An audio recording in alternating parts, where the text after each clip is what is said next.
Hello दोस्तों, good morning. स्वागत है एक बार फिर से आप सभी का एमजेटी एजुकेशन में। दोस्तों आज है 9 जुलाई और आज की वीडियो में हम लोग बात करेंगे 9 जुलाई 2024 के most important daily current affair के क्वेश्चंस के बारे में। पूरी वीडियो ध्यान से देखिएगा, पूरी वीडियो डिटेल में आपको समझाई गई है। अगर पसंद आए तो इसे लाइक, शेयर और चैनल को सब्सक्राइब जरूर करना। सबसे पहले बात करेंगे वन लाइनर की कल के करंट अफेयर की, उसके बाद आज की तरफ बढ़ेंगे। कल हम लोगों ने पढ़ा था अंतर्राष्ट्रीय सहकारिता दिवस, ये 6 जुलाई को मनाया गया। इस बार ये मनाया जाता है फर्स्ट सैटरडे ऑफ जुलाई। ठीक है, तो कॉपरेशन बिल्ड से बेटर फ्यूचर फॉर ऑल, ये थी इसकी थीम। मसूद पजेशिकियान ये ईरान के नए राष्ट्रपति बने हैं। और द्रौपदी मुर्मू जी ने अभी हाल ही में 36 वीरता पुरस्कार दिए हैं, जिसमें 10 कीर्ति चक्र और 26 शौर्य चक्र थे। पेरिस ओलंपिक 2024 में भारत की 28 सदस्यीय टीम का नेतृत्व नीरज चोपड़ा कर रहे हैं। और अभी हाल ही में इंडोनेशिया में दुनिया की सबसे पुरानी गुफा पेंटिंग खोजी गई। बताया जाता है ये 51,200 साल पुरानी गुफा पेंटिंग है। महारत्न कंपनी बीपीसीएल ने भारतीय ओलंपिक संघ का मुख्य स्पॉन्सर का पद हासिल किया है। और भारतीय सेना के द्वारा सिग्नल ट्रॉन के साथ मिलकर के 4G मोबाइल बेस स्टेशन स्थापित किया गया है। झारखंड हाई कोर्ट के 15वें चीफ जस्टिस बने हैं जस्टिस विद्युत रंजन सारंगी। और 27 जुलाई 2024 से शुरू होने वाले 133वें डूरंड कप का आयोजन कोलकाता, कोकराझार, जमशेदपुर और शिलांग में किया जाएगा। वहीं सिद्धार्थ मोहंती एक बार फिर से एलआईसी के एमडी और सीईओ बन गए हैं। ये टॉप 10 करंट अफेयर के क्वेश्चन थे कल की वीडियो से, जिनका आपने किया है 1 मिनट में रिवीजन। अब बात करेंगे आज की करंट अफेयर की, लेकिन क्विज और पीडीएफ आपको एमजेटी ऐप पर मिलेगी। एमजेटी ऐप आप डाउनलोड कीजिए। पहला क्वेश्चन, हाल ही में किस राज्य को 2024 का सर्वश्रेष्ठ कृषि राज्य चुना गया? बहुत बहुत इंपॉर्टेंट क्वेश्चन है। तो दोस्तों चुनाव आ रहे हैं, अब अगली बारी है महाराष्ट्र की, तो महाराष्ट्र को दिखाया जाएगा कि टॉप पर है, बहुत अच्छा पोजीशन कर रहा है, बहुत अच्छी अच्छी चीजें हो रही हैं। तो फिलहाल सर्वश्रेष्ठ किसी राज्य का अवार्ड मिला है महाराष्ट्र को। ठीक है, ऐसा ही कुछ अभी कुछ दिन पहले कर्नाटक में हो रहा था, उससे पहले मध्य प्रदेश में हो रहा था। मतलब जहां जहां चुनाव होते हैं वहां की रिपोर्ट्स आती हैं और फिर वो टॉप पर होता है। फिलहाल महाराष्ट्र ने ये बेस्ट एग्रीकल्चर स्टेट का अवार्ड जीत लिया है। 15वां कृषि नेतृत्व पुरस्कार समिति के द्वारा ये दिया गया है। और ये पुरस्कार क्यों मिला है? ये पुरस्कार इसलिए मिला है क्योंकि महाराष्ट्र सरकार ने 21 लाख हेक्टेयर कृषि क्षेत्र को कवर करने वाला देश का सबसे बड़ा बांस मिशन शुरू किया है।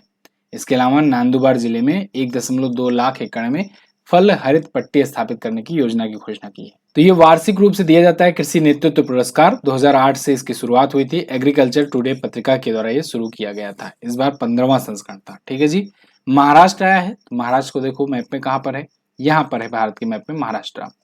मुंबई इसकी राजधानी है और नागपुर भी इसकी राजधानी होती है। एकनाथ शिंदे यहाँ के करंट टाइम पर सीएम है। रमेश बैस जी यहाँ के गवर्नर हैं। ये 36 जिलों वाला एक राज्य है। 288 विधानसभा में सीटें हैं। लोकसभा में 48 यानी कि दूसरी सबसे ज्यादा सीटों वाला राज्य है। राज्यसभा में 19 सीटें जाती हैं। लोनार झील के बारे में मैं कई बार जिक्र कर चुका हूँ। ये दोस्तों झील ऐसी झील है जो पिंक कलर की कभी कभी हो जाती है, तो इसीलिए इसे पिंक लेक भी कहते हैं। कहा जाता है कि 50,000 साल पहले उल्का पिंड के गिरने की वजह से ये झील बनी थी। तो आपसे पूछा जा सकता है कौन सी झील उल्का पिंड के गिरने से बनी थी। इसके अलावा ये जो पिंक कलर होता है किसकी वजह से होता है, तो आप बताओगे शैवालों के कारण होता है, शैवाल के कारण। ठीक है ना, महाराष्ट्र में है, याद रखना, कृत्रिम झील है एक प्रकार की। इसके अलावा Tadoba national park, Chandoli national park, Bhimashankar वन्य अभयारण्य यहाँ पर है। भोर घाट, थाल घाट, अम्बा घाट ये प्रमुख पासेज हैं, दर्रे हैं। औरंगाबाद और उस्मानाबाद का नाम अभी हाल ही में बदला गया है। औरंगाबाद का नाम कर दिया गया है छत्रपति संभाजी नगर और उस्मानाबाद का नाम बदल करके धाराशिव कर दिया गया है। ये दोनों भी याद रखना। बाकी महाराष्ट्र बॉर्डर शेयर करता है गुजरात से, मध्य प्रदेश से, छत्तीसगढ़, तेलंगाना, कर्नाटका और गोवा से। आगे बढ़ते हैं। हाल ही में उत्तर प्रदेश सरकार ने किस देश की सीमा पर मित्र वन स्थापित करने की घोषणा की है? तो यूपी गवर्नमेंट ने दोस्तों अभी हाल ही में यूपी और नेपाल की बॉर्डर पर मित्र वन स्थापित करने की घोषणा की है। ये क्वेश्चन बहुत इजी भी आप समझ सकते हो, क्योंकि उत्तर प्रदेश केवल नेपाल से ही तो अपना बॉर्डर शेयर करता है। दूसरे देश में अगर बात करें तो नेपाल से बॉर्डर शेयर करता है और यहाँ पर बॉर्डर एरिया में मित्र वन स्थापित करने की घोषणा की है यूपी सरकार ने। मित्र वन के तहत दोस्तों 35 जिलों में 35 करोड़ पौधे लगाए जाने की योजना है। तो वृक्षारोपण जन अभियान जो उत्तर प्रदेश सरकार ने शुरू किया है, इसके तहत मित्र वन पहल भी शुरू की गई है, जिसके तहत नेपाल बॉर्डर पर ये प्लांटेशन किया जाएगा। ठीक है जी, चलिए तो अब उत्तर प्रदेश की बात आई है।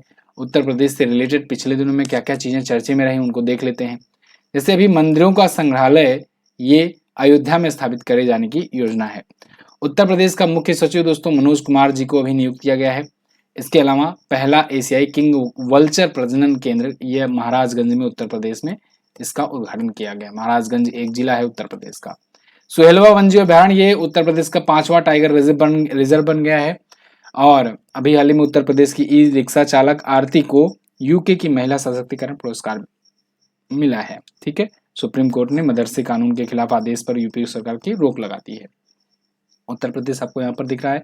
स्टैटिक अगर इसके बारे में बात करें तो देखिए लखनऊ राजधानी है। रामगढ़ ताल, सुरहा ताल, गोविंद बल्लभ पंत सागर, मोती झील ये यहाँ की प्रमुख झीलें हैं। और सबसे इंपॉर्टेंट बात कि यहाँ पर दुधवा नेशनल पार्क इकलौता नेशनल पार्क है, लखीमपुर खीरी में है। लखीमपुर खीरी उत्तर प्रदेश का सबसे बड़ा जिला है। नवाबगंज पक्षी अभयारण्य, पीलीभीत टाइगर रिजर्व, चंद्रप्रभा गेंद सेंचुरी ये प्रमुख हैं।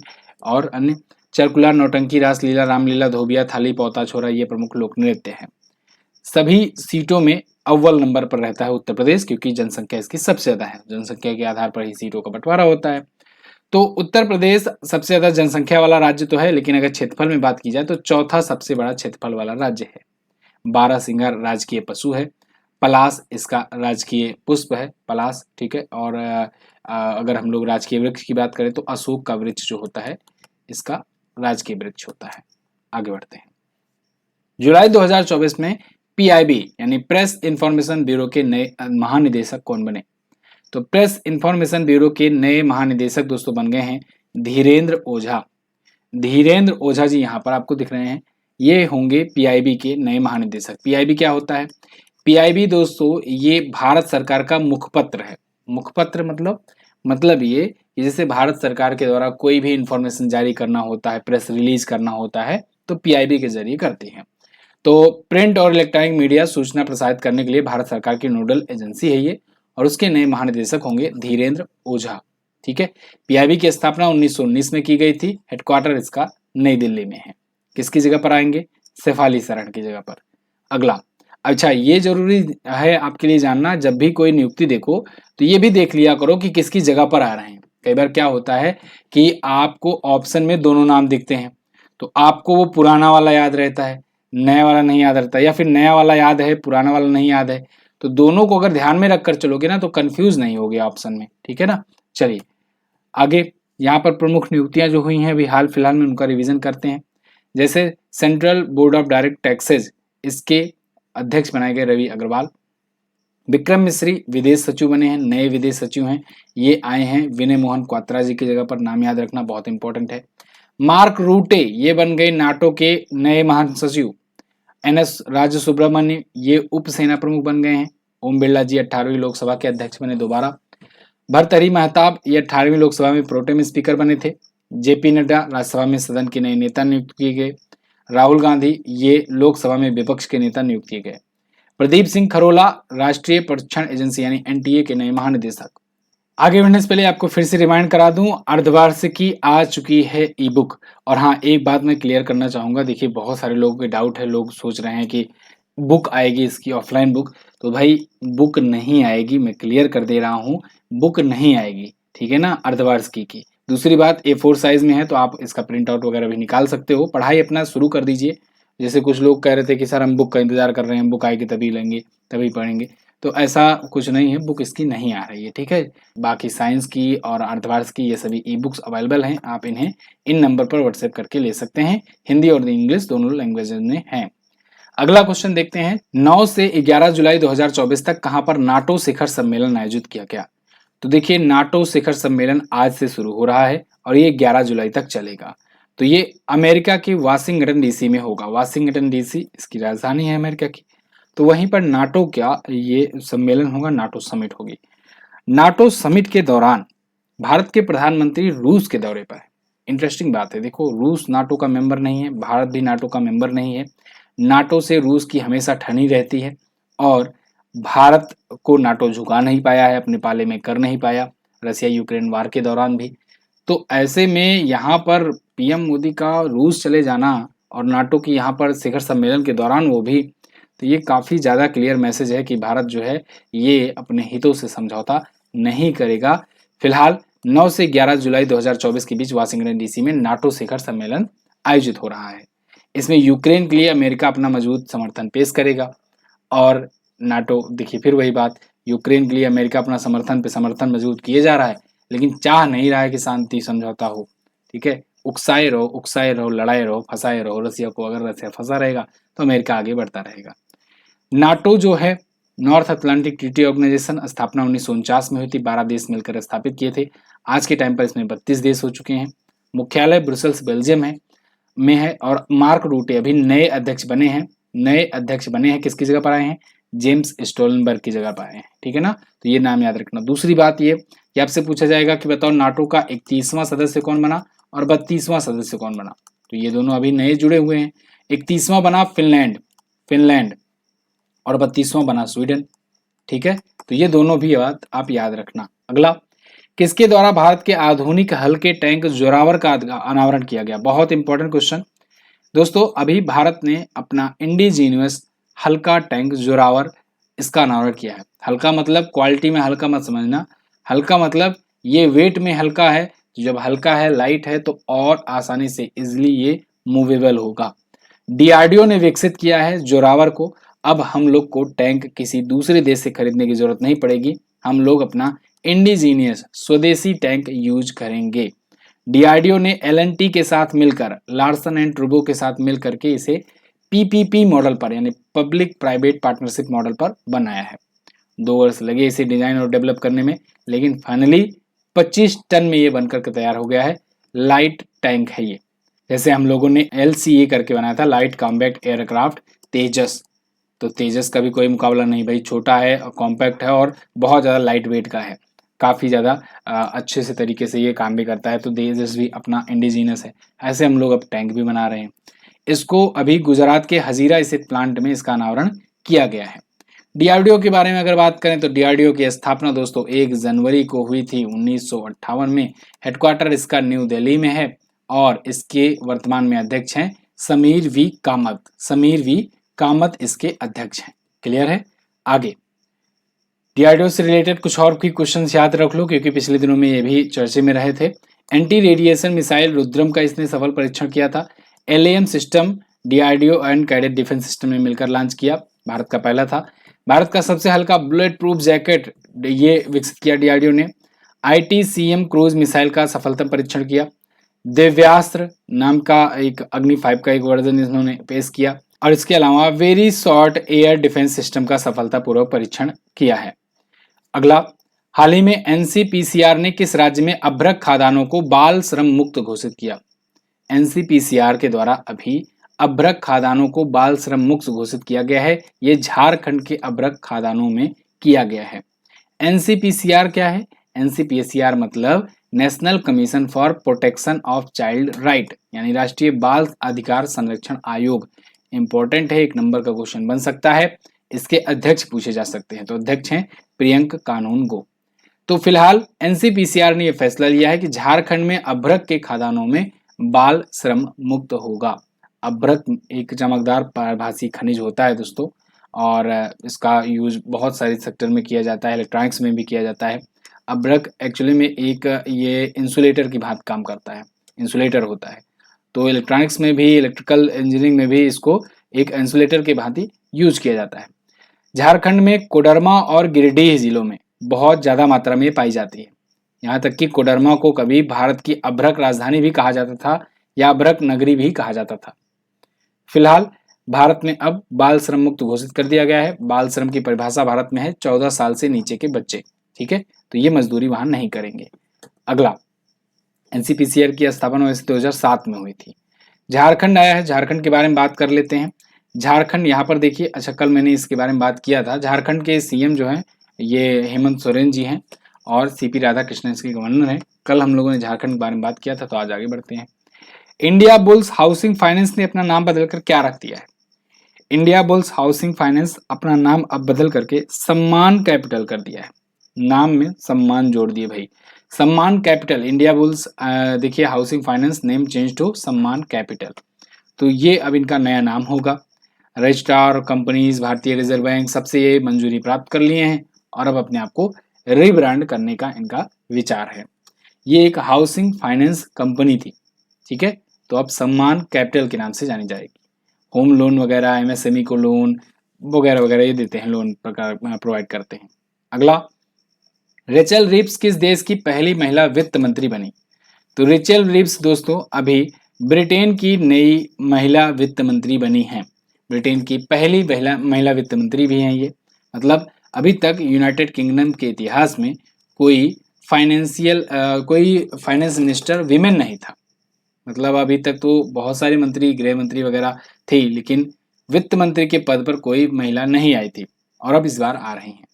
आपने देखा पिछले दिनों में चुनाव हुआ, ऋषि सुनक बुरी तरीके से हारे और कीर स्टारमर नए प्राइम मिनिस्टर बने। इस पर मैंने आपको वीडियो भी दी थी।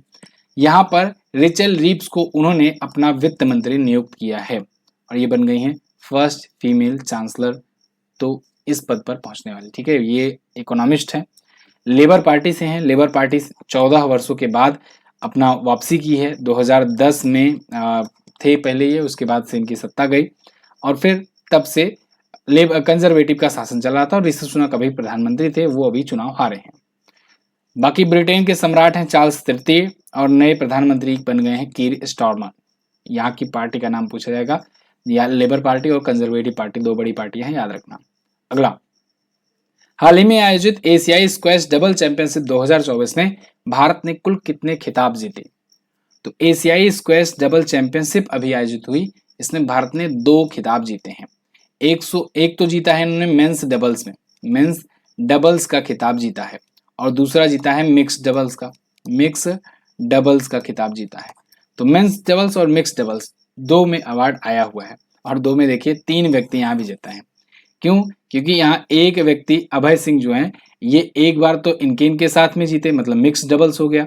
मिक्स डबल्स मतलब एक मेल एक फीमेल, और एक बार इनके साथ यानी कि पुरुष युगल में मेल सिंग डबल्स में जीते हैं।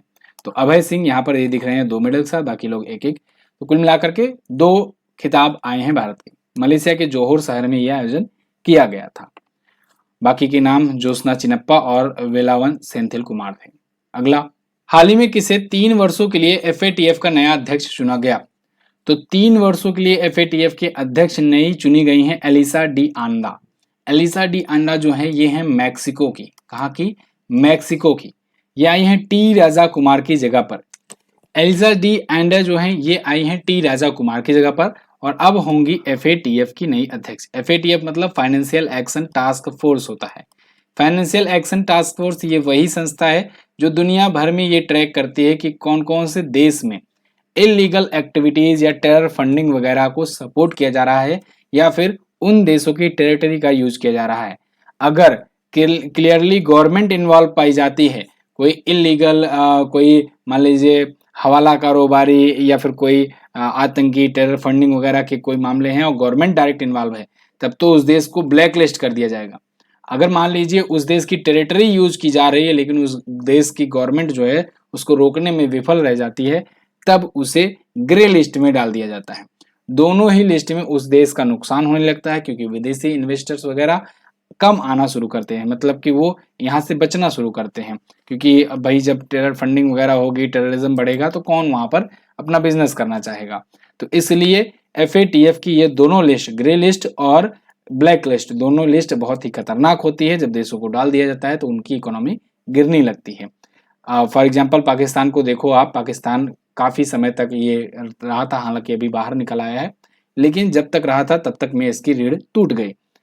फिलहाल मैक्सिको की एलिसा दे आंद्रा मजाजू जो होंगी, ये 3 वर्ष के लिए नियुक्त की गई हैं, जुलाई 2024 से जून 2026 तक। इसकी स्थापना हुई थी 1989 में। पेरिस में इसका हेडक्वार्टर है। पेरिस में इसका हेडक्वार्टर है। इसके अलावा इंटरनेशनल एटॉमिक एनर्जी एजेंसी का हेडक्वार्टर है। इसके अलावा यूनेस्को का हेडक्वार्टर है। तो याद रखना पेरिस से, पेरिस में इस बार ओलंपिक होने जा रहा है। तो ये थे दोस्तों टॉप 10 करंट अफेयर के क्वेश्चन आज के दिन से। आई होप आपको वीडियो पसंद आई होगी। अगर वीडियो पसंद आई है तो वीडियो को लाइक कीजिएगा, शेयर जरूर कर दीजिएगा, और चैनल पर नए आए हो चैनल को सब्सक्राइब भी कर देना। इसके अलावा साइंस की ई बुक भी अवेलेबल है, आप इस नंबर पर व्हाट्सएप करके ले सकते हो। हर प्रकार की ई बुक्स के लिए आप इन नंबर पर व्हाट्सएप करिए। लास्ट डे के क्वेश्चंस की बात करते हैं। कल मैंने पूछा था हिंदी में एमबीबीएस पाठ्यक्रम शुरू करने वाला पहला राज्य कौन है? तो पहला राज्य है मध्य प्रदेश और दूसरा राज्य है बिहार। वर्तमान में विश्व धरोहर समिति में कुल कितने सदस्य देश हैं? तो हैं 21 सदस्य देश और भारत इस बार इसकी अध्यक्षता कर रहा है। आज आपको क्या बताना है? आज आपको बताना है शांति के क्षेत्र में दिया जाने वाला सबसे बड़ा वीरता पुरस्कार कौन सा है? शांति के क्षेत्र में सबसे बड़ा वीरता पुरस्कार। इसके अलावा दूसरा क्वेश्चन बताइए, किसी राज्य के मुख्यमंत्री को शपथ किसके द्वारा दिलाई जाती है? कमेंट बॉक्स में दोनों का आंसर दीजिएगा। इजी क्वेश्चन है, अच्छे क्वेश्चन है, कमेंट बॉक्स में आप बता सकते हैं। दोनों ही स्टैटिक टाइप के क्वेश्चन है। चलिए बताइए कमेंट करके। और इसकी पीडीएफ आपको एमजेटी ऐप पर मिलेगी, टेलीग्राम पर भी मिलेगी, क्विज आपको एमजेटी ऐप पर ही मिलेगी। तो आप एमजेटी ऐप भी डाउनलोड करके रखो। मैं मिलूंगा अगली वीडियो में, तब तक के लिए नमस्कार, जय हिंद, वंदे मातरम।